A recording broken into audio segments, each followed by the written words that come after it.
Welcome everyone to the Your Little Castle Show. There are entities that have been established for a long period of time on this little planet in the St. Louis area, but none I could say as long as St. Louis Residential Roofing. St. Louis Roofing, you've got two companies there, commercial, residential, and been around since 1848. Is that right? That's true, Carter. We've been around for it's almost 175 years Holy cow. in the area. Yeah. Welcome Chris Jones to the studio here. Chris, it has got to be exciting to have so much to do with a company that's been around that long. It's great. It's a tradition. We go back to the horse-drawn carriage in the industry. We have old ledger books in the office where you can tell a pen was dipped in ink and notes made and invoices booked and some of the jobs are actually very interesting. We fixed the stables at Anheuser-Busch back in the day. So Holy cow. yeah. Well, with that, that's what we like to talk about. Somebody who's been around, somebody who could be an expert to share with us some of their expertise. And so Chris is willing to come and join us in the studio here today to talk about that. So with that, let's jump in and talk a little bit about some of our wonderful sponsors we've got. But Your Little Castle Show is brought to you by Carroll House, because you like nice things in your little castle with an awesome roof. And you need to have a great roofing company to do that. So St. Louis Residential, St. Louis Roofing experts here to talk about that. With that, then, let's switch over. I'm going to put up on the screen. You guys have got quite a bit out there on this new thing called the interwebs. They didn't have an internet back in 1848. Did they have the telegraph phone back then? What did they have? So tell us, Chris, why did you decide to get into this industry? What led you here? Yeah, I have a background in construction, Carter. I've been involved in home building. I worked for a specialty engineering firm that did building envelope consulting. So anything with the roof or the walls or windows, anywhere that water or air could infiltrate a building, I became an expert in that and ran that firm. And then had the opportunity to purchase St. Louis Roofing Company. And I love construction and building things and helping people solve their problems. And that's kind of been, the story. That's how I got into it. So. Well, if you talk about the history that you've got there, how long you obviously have been involved with the company now, this is quite a staple in the community. I've seen a lot of the work. A lot of your stuff pops up on my social media, which is good. I guess so. I see, there's some new roof they put in. There's some new construction.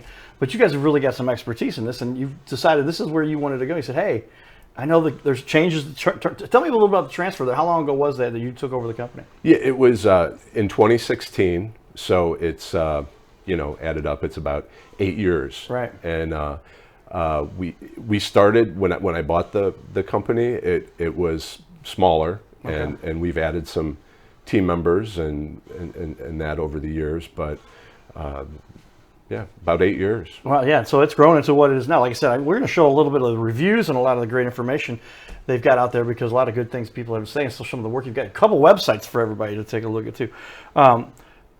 What about roofing kind of fuels your why do you wake up every day? What causes you to think this is what I want to do for a living? Right.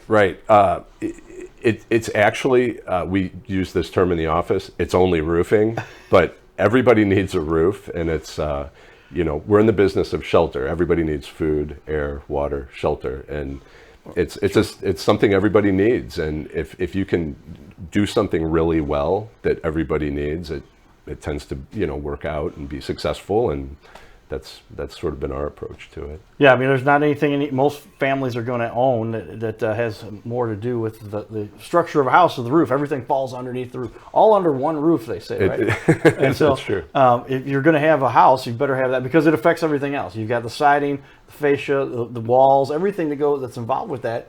And if your roof is leaking, it causes problems everywhere. It can. Yes, it can. Nobody wants mold. Nobody wants, drywall stains, or, most people have witnessed or experienced a roof leak at some point, and it's a big pain, to deal with. So, so we kind of answer that need. That's our thing. And I've found that roofing is a somewhat stable business. I'd been in home building before. That can be kind of cyclical. And it was just a really good opportunity to get into something that, was a basic need for everybody, and then just try to get really good at it, and deliver you know, in a very professional way. So. Well, tell me that St. Louis is a little bit of a diverse community. There's a lot that goes on here, and you service all of the St. Louis metro area, of course. How are the different areas? How do they differ depending on what part of St. Louis you're in? Because you got all the way from Wentzville over to Belleville. Sure. And tell me a little bit of some of the differences you see there, or is it very much the same? And I know the hail comes through and all that kind of stuff. Yeah, well, if you look at the housing stock in our community, you'll have, you know, newer homes in some area. Wentzville has a lot more newer homes. And then you get into, you know, Clayton or Richmond Heights, or, you know, closer to the city center, and you have some different kind of homes that might have different kinds of roofs. You know, Right. the row homes in the city, you'll have, you know, all brick construction with the low slope flat roofs. You know, and market wise, we do about the same amount on each side of the river in Illinois and in Missouri, and in Illinois. They have a licensing requirement, so we're licensed in Illinois for all types of roofing, and Missouri doesn't have that requirement at present. So, but yeah, we cover the whole market area. And tell me, because I grew up in a little suburb called Fenton, and when I was a kid, it was brand new. You know, that was 40 something. I don't how long ago. How old was the cowboy now? I just turned 52. And it seemed like everything, the house structures haven't changed a whole lot since that time, because you still got the studs, the siding, maybe a little bit of brick, Sure. but a lot of vinyl siding even back in then. Yeah. And but before that, St. Louis had these older brick homes. And so how does a house in Fenton differ from a house in this city? And you're going to see flat roofs. What are some of the differences you have to deal with? Sure, the city homes can be. You think, oh, it's just a little flat roof. They can be complicated. Those houses are usually harder to get up on because you have an alley in the back and a street in the front. So it's a lot tougher to just throw a ladder up and go up 3 stories. So consequently, what's happened to a lot of the city homes is people just roof over and roof over. They just keep adding layers. So when we get called in, we like to do things the right way. And you can't just keep adding layers. So how many layers can you put? This is a 7-layer cake here. By code you can have 2. You know, Okay. so and we've gone up and seen, you know, 5, 7, and you know, structurally that can be bad for the home. I mean, it could There's eventually only so much collapse. weight they can handle. And Too much weight, right? So those can be complicated, you know, and a lot of the time we find that there's some tuck pointing, you know, some deferred maintenance with the tuck pointing that needs to be done as well. So we try to steer people into doing the right thing, and you know, but it can cost, you know, more than they expect sometimes in those row homes in the city. So we, you know, but there's only one way to do it, and it's to do it right. You know, that's kind of our approach to things. So. well, yeah, these days, I mean, especially when you're talking about roofs, at those days, the structures are 100, 150, some of them close to 200 years old, almost as old as your company, right? But there's literally structural stuff you've got to worry about that goes all along with that. Correct. Take me back then with regard, or more current, I should say, with the existing, the newer houses. Now, A-frame, you got the Sure.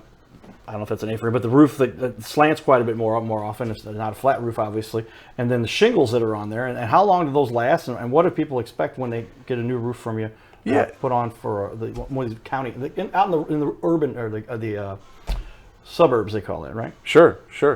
Yeah, most people are familiar with an asphalt shingle. There were 3-tab shingles that were very common for a long time. And they have the granules on them, and then, you know, more and more today people want, and we install architectural style shingles, which are a little thicker, a little more robust. You know, a shingle roof will last, you know, between 10 and 20 years. You know, there's some variables. It depends if the roof is properly vented. You know, the shingles. If you think of your attic space as kind of an oven, in the summer when it gets hot, if there's not fresh air coming in and pushing the hot air out, those shingles will actually age prematurely. They'll kind of bake in the sun, Okay. and you'll see them curl up a little bit, and Oh, wow. yeah, and they become brittle and, you know, susceptible then to cracking and stuff like that, and then you can get leaks. So. Okay, and have the shingles themselves changed a lot? I know you use GAF, is that right? Is that your primary? Primarily, we're a Mastery Elite contractor for GAF, one of a few in the market area. They're most of them, the good shingle manufacturers use a good blend of asphalt and granule, and they have new technology too, which reduces algae growth and staining on the shingles, so your roof stays kind of shiny and new a little bit longer. Yeah. You've seen the houses; they got like that gray mark. It's like a cloud came over them. Right. We can invert some of that. Yeah. That technology. I don't exactly understand how it works, but we've had good results with it. Yeah. Okay. Well, and tell me then, how often do people do metal roofs? Those are something that's been on the market. I saw some commercial now where the metal roofs are looking a lot like the modern roofs a little bit instead of that straight line thing. How often do people do metal roofs? Yeah, we see more of a standing seam metal roof go on, and some people will use that as an accent. Maybe they'll have a canopy in the front. Or they can do their whole house with a standing seam metal roof. There are they call them stone-coated metal shingles, and they're actual individual shingle units that are treated and coated. It's galvanized so it doesn't rust, and then they put granules on them. So they sort of emulate a traditional asphalt shingle, but they're a lot more complicated to install. Okay. So. Yeah, are they good? Yeah, they're good, but the cost is quite a bit more, and the detailing of it is trickier. So the homeowner should ensure they're getting a very highly skilled set of guys putting this on, because if you goof it up, it's just a mess. So yeah, one of the last things you want to have is a roof where you've got leaks or gaps or anything that causes too much of the exterior. Too much sun can cause problems on any one of these, and especially if there's if it's not installed correctly, you're going to have some problems. Right. That's key. You have to have a good installation. The products that are on the market today are good products, but they need to be installed properly. Okay. Yeah. Tell me a little bit, Mastery Elite. I've heard that term before. Tell me what that means. I understand it allows for a better service warranty and gives people a little better peace of mind, if anything else. It does. It does. Yes, the warranty is more robust than the regular warranty from a Mastery Elite contractor. I think the thing that separates the Mastery Elite contractors from everybody else, and I believe there's only 6 or 8 in our market right now. And this goes with a lot of the, GAF has Mastery Elite. All the major manufacturers have that kind of upper tier, but you've gone through this vetting process with the manufacturer and their team, and they know that you install things properly, that you use all the right components in the system, right? So, for instance, in roofing, there's different kinds of underlayment. We used to hear about felt, right? Right. You put felt on and then you put the shingles on. Well, there's all kinds of that stuff. And, if you're a Mastery Elite contractor, you're using the higher end version of all those components that go into the roofing system, which in the long run the homeowner is going to benefit because they have good stuff on their roof. There weren't corners cut, or, hey, this was a little bit cheaper, nobody's going to know, we're going to put this on. So it's a good program, the Mastery Elite program, and we're proud to be part of it. Yeah, I was going to say, as a matter of, there's only a select few. One of my good friends has a company that does that too, and he talked about it, and it just because of the extended service contract, the warranty, the coverage people get, there's a lot more to be said for that. Sure. And give that peace of mind, like I said. And so to be Master Elite, there's only 6. Well, there's 300 so many roofers in the St. Louis area, maybe more. You're in the very top 2% in the area that can put on a roof with such a service contract on it. Sure. Okay. It's a great program. Yeah, and that's what we want people to understand when you're getting into this kind of a purchase, because the roof doesn't cost $700, right? That's just like for the estimate, but their estimates don't charge. But just to get started, your $700 wouldn't even get you going. Okay, well that's important for people to understand. So make sure and take note of that, everybody. We've got our pencil here, Master Elite. These guys have it from GAF, and we've had a GAF. I know Nick Borelli, is that his last name? Yeah. And Nick, and he's talked to me a few times, had me come down to their convention, and so a lot of good work, and it's great to have those guys out there doing what they do. So with that, let's show up here. I'm going to put our wide screen here for everybody. We've got our camera number 4, and take a look here if you would. There's a lot of good things people are saying about you guys all over the place, but we found Angie. A lot of people are familiar with Angie's List, and if there's anybody that probably most people have heard of, it's Angie's List. And so you can see right here, you've got a 5.0, a large number of reviews you got there. I'm going to scroll down here and show you. Yeah, here, look, check this out. I'm going to just grab the first couple here. Highly recommend St. Louis residential roofing. Professional, efficient, top quality workmanship. Art often it looks fantastic. There you go. Another one here. Extremely professional, highly skilled. We had extensive damage to our roofing in a hailstorm, ended up needing a new roof. St. Louis Residential Roofing did a fantastic job, from helping us select the shingles to working with this insurance company. Yeah. How often is that the case where people have to have a little conversation with the insurance company? What is that like? Tell me what the process is there a little bit. It's it happens frequently. We don't only do insurance work, but we do a lot of insurance work, and it's a process. I think for your viewers, they should take away from this, it's more than just a phone call to your insurance to go through the process. So the first thing we do when we get involved is we show up quickly. I think that kind of helps beat the anxiety that people get, because most people don't do this frequently and get roofs and have hail damage or whatever it may be. So we show up quickly and we try to explain to them, how does your policy read? What coverages do you have? What's your deductible? And then we'll explain to them the degree of damage that they have on their roof from the storm or whatever happened. And then we'll recommend whether they file a claim or not. And then once you file the claim, then an adjuster comes out, right? And then we always suggest have us there because we can help show the adjuster what we saw that made your house eligible for a claim. So, and then, that goes through the process. So, it goes back to the home, the headquarters of the insurance company. Right. And somebody that nobody knows makes a determination that hey, we're gonna replace your roof and it's gonna be X amount of dollars. Then we always ask to see that because they don't always catch everything that needs to be done. And if the insurance company knows that they missed something, they'll often add money to the settlement so the people can, get the proper, funds so they can replace the roof properly. It's a big process, and most people struggle. I mean, to do it on their own. And we have a couple of our guys are former insurance adjusters.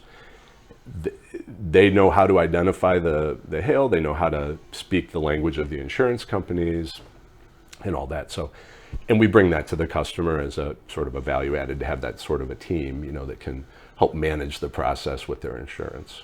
Yeah, it would seem to me would you recommend somebody calls the insurance company on their own and just tries to wade through it, or do you want to have an expert by your side? I guess you're saying that's what you guys help, because that insurance company, they're in business. They're trying to make sure they're not paying out more than they have to. Right. But you got to have an expert, because you're not a roofing expert. If I'm an IT guy and I can tell if a roof's got a little damage, Sure. but I couldn't tell you all the structural stuff. Why is it important to have that kind of support? Yeah, we're good at the process. So what we'll really do is save you time and ensure that you're getting a proper settlement from your insurance company. So we'll advocate for you, the homeowner, right, with the insurance company, and we're very polite about it, and we're not confrontational. We do see in the marketplace, when, for instance, we've had some hailstorms here in our area over the last few months. There's the storm chasers, that people hear about and talk about, and they knock on people's doors and all. We don't do any of that. We really want to help people, and we're honest. If they don't have hail damage, we tell them not to file an insurance claim. And they might need a new roof, but it just might be old, you know. Right, okay. And so we try to just, our approach is to be just honest with people, and it's really worked out well. Yeah, I guess I can imagine when people do have that kind of damage, this is something that you need that expert out there, because how would I identify that? I mean, I could see some basics, but then you get into structural and then underlayment and other things you're talking about, and this is something you don't want to take by chance, because how often do people think they have damage and then they don't, or worse than that, I guess I should ask, they have damage, but it happened at a previous storm, and insurance company is saying, sorry, that's from previous damage, not covered. How often? And then you got to argue with them about how does that get handled? It comes up.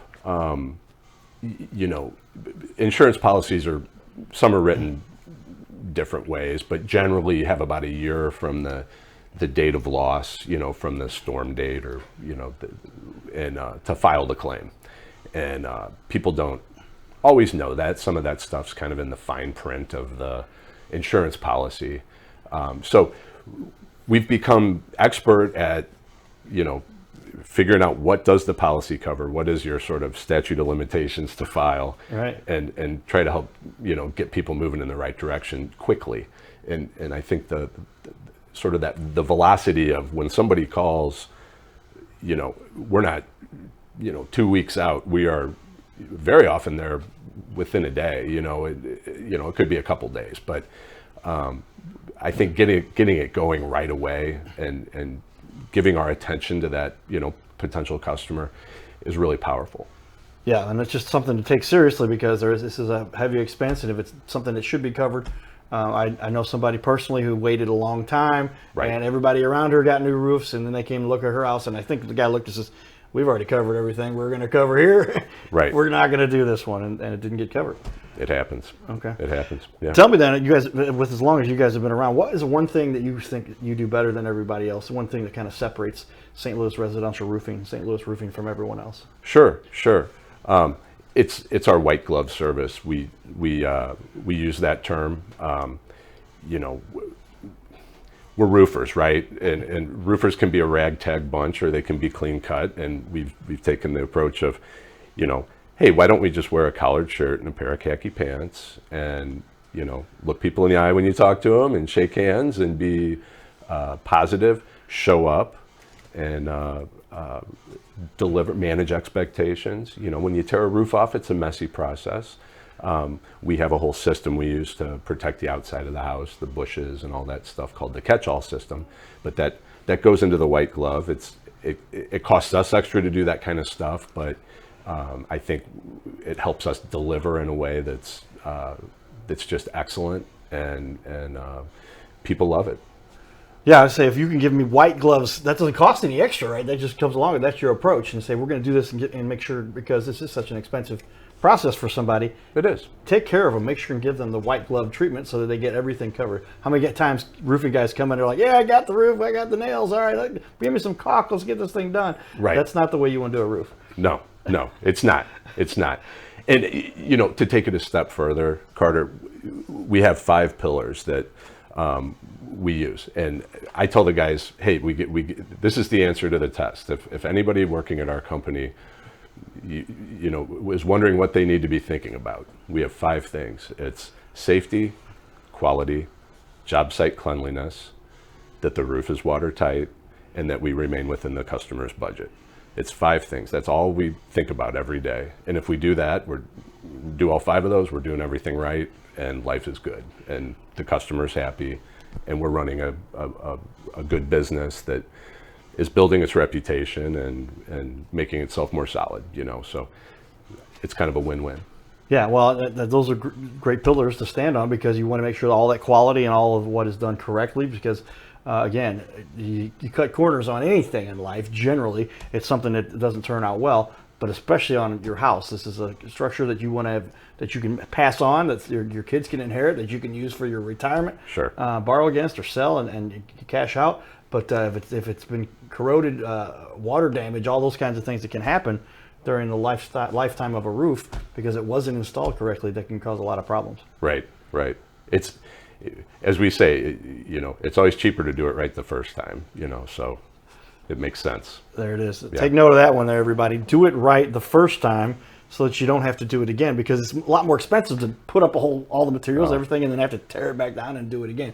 How often do people try to do it yourself or with a roof? That isn't something too often. I guess it is possible. Yeah, I think some people do. I do not recommend it. That's it's kind of a dangerous weekend warrior job. So yeah, I don't recommend trying to do it yourself. Don't do your own roof. That's a good policy to avert, as I say. Well, tell me, what is a mistake that is often made by a consumer? What is a big issue that they don't realize the problem that they're causing for themselves, that they don't think about when they're going through this process? With the roofing process, we don't ask for money down. We wait till the whole job's finished and we get paid upon completion. That would be one area where I would recommend people, give us a call, or at least if you're working with somebody else, be cautious, because I've heard many horror stories of people giving 25-50% down, and it didn't turn out well for them. You've heard these stories about they skip town. It's the tail light warranty, et cetera. They leave town. They took the money and disappeared. I've heard a few stories. I've heard about that. It's just kind of shocking, but that's, I guess, when you get somebody hands you a check for $10,000, you say, okay, now I can go to the casino here and have a little fun. Yeah. And something you got to be wary of. Yeah. Well, then, with that, as we finish up the first half hour here, everybody, we've got another half hour. We're going to have Chris back to talk about some more of the in-depth behind the scenes and what really goes into doing all this stuff. Take a look here. I'm going to put up on the back wall for everybody. This is the website for stlresidentialroof.com. Lots of great information there. Everything you need to know, how to get a hold of these guys, where they service, and a lot of information just so you can stay on top of the game to make sure that when you're making a decision, a $30,000, $40,000, $50,000 decision, that you're making the right choice, because you've got somebody that has the expertise behind the scenes to make that all happen. All right. Well, as we finish up this section, tell me a time quickly, and maybe we'll start this right now. Just give me a little reference, because we'll go in the second half of the show. We'll talk about it. Tell me a time when you went above and beyond to help somebody. They had a problem. They kind of got left. Maybe somebody took the money down and you had to come in and step in. Give me the intro to that. I'll point at you when we're running out of time. But okay. We got about a minute. So on the residential business, I have a partner, and we have a friend at our church who needed a new roof and didn't have the money to do it. And so we palletized extra shingles for a whole summer and saved them, and then we ended up donating a roof to this guy. And it was great, and it was the type of guy who did community outreach and gave everything. He'd give you the shirt off his back, and just one of those people that's good for the world. So, and it was good to help him. There you go, everybody. Stay tuned for a second show, everybody. You're watching the Your Little Castle show. Giddy up.